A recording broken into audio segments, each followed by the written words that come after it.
everyone and welcome to Glacier Partners.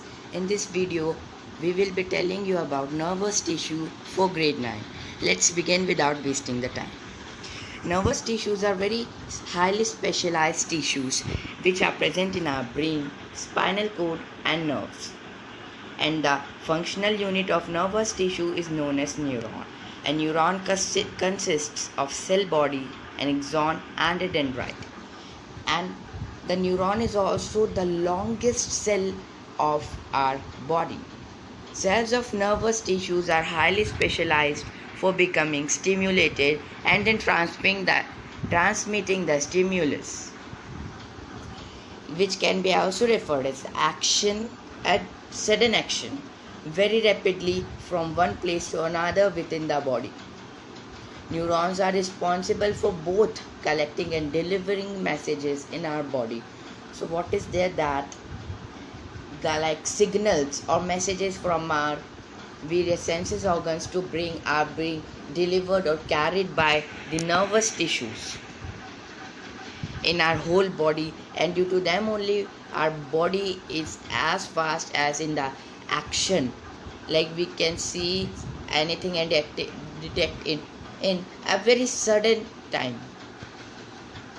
Fat containing Schwann cells help in insulating the neurons, making them capable of transmitting signals very fast. So there are special types of cells which contain fat known as Schwann cells that help in insulating the neurons and makes them capable of transmitting signals in our whole body very fast. The myelin sheath is not continuous over the axon and has some gaps exposing the axon. A gap between two adjacent myelin sheaths is called node of Ranvier.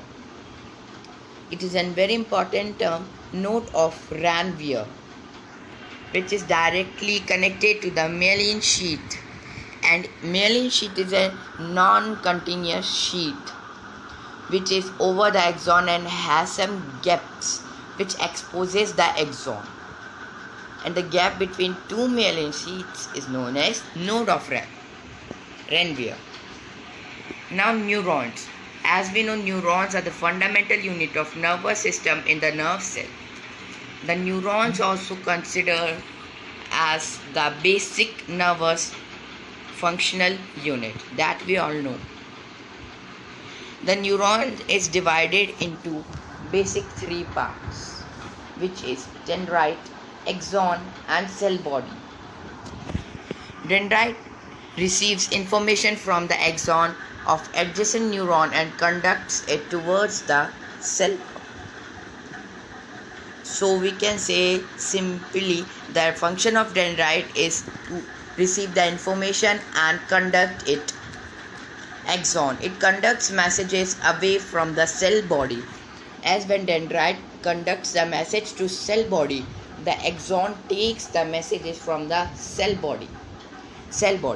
It contains a nucleus, mitochondria and other organelles. It is concerned with the maintenance and growth of the cell, as cells are growing by their numbers, not by their size. And each cell contains nucleus, whether prokaryotic or eukaryotic. Just prokaryotic, in prokaryotic cell the actual nucleus is absent, but the few parts of nucleus are truly present. As by the name only we can get the cell body. The cell body means cell, and cell will definitely contain nucleus, mitochondria and other organelles, and it is concerned with the maintenance and growth of the cell. As when the cell will grow and they will divide, that time they will grow and their size will increase definitely. Transfer of nerve impulse from one to another nerve cell. As the major function of the neuron and the nervous system is the transmission of messages, which is in a very impulsive form known as nerve impulse. The axon endings of one nerve cell are loosely placed on the cell body or cyton of another nerve cell, thereby forming a loose connection called synapse.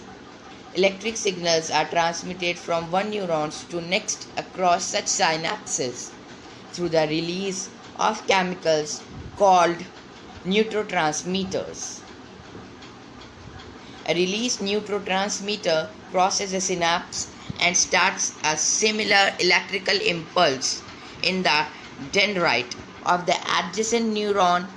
In this way, impulses are transmitted from one neuron to another and ultimately to the brain.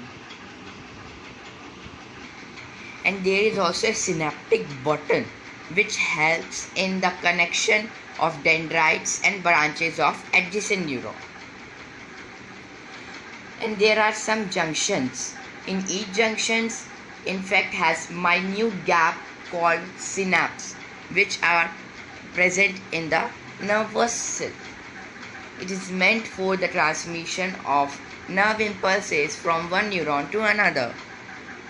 Then coming towards the glial cell, it is not as important but very important also for few conditions. Glial cell, nervous tissue also contains supportive cells of various kinds which do not help in conduction. These cells are called glial cells or neurological cell. It is a neuron diagram.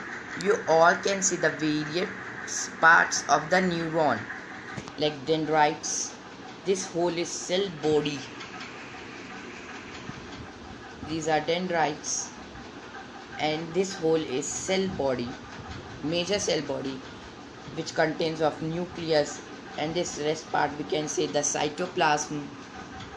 Myelin sheath is also there, the node of Ranvier.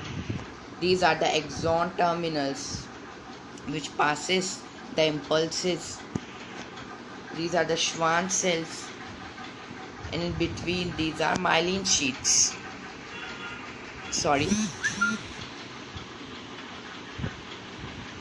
And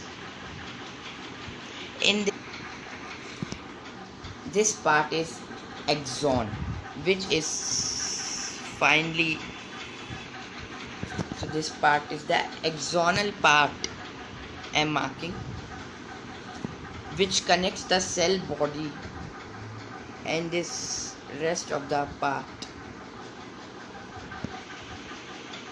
And there is also another diagram which is the functional organization of the nervous tissue.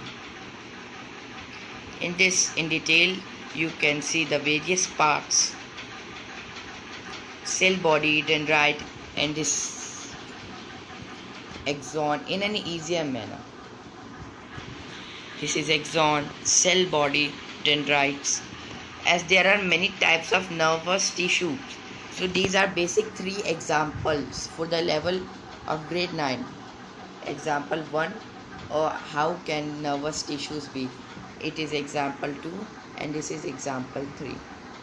Like on this axon also cell body can be there above, and the sensory receptors with the dendrites can be present at the rightest side, or it can be vice versa also. Like here can be nerves and like that.